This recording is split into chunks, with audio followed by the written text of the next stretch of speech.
That student-led revival in Waco in April 1945 was just the beginning.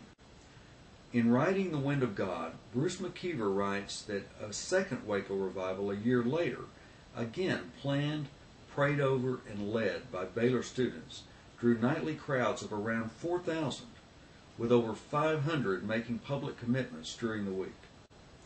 Students at other Texas Baptist colleges soon joined the movement. In the months that followed, these young people from Baylor, Howard Payne, and other Texas Baptist schools preached to thousands more in Houston, Fort Worth, Dallas, Birmingham, Atlanta, Memphis, and Honolulu.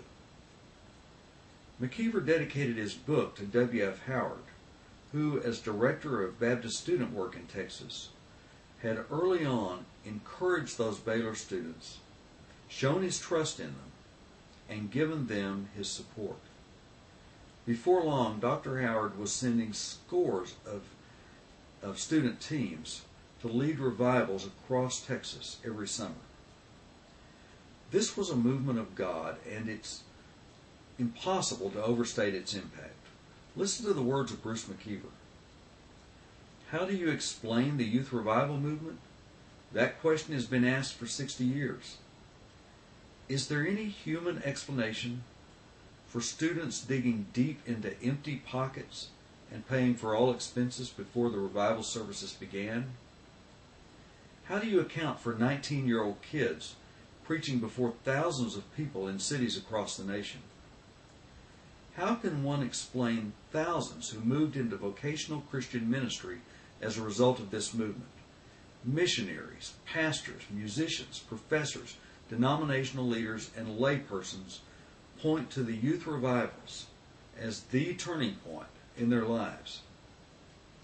Then McKeever concludes, there is no explanation apart from prayer. Those of us involved in planning the revivals were in situations over our heads. We prayed not out of piety, but out of need. What I've given you this past week is but a few quick snapshots of the youth revival movement. If you want the bigger picture, there's no better place to start than Bruce McKeever's book. In tomorrow's Baptist Brief, we'll move on to a movement that was short-circuited by another movement.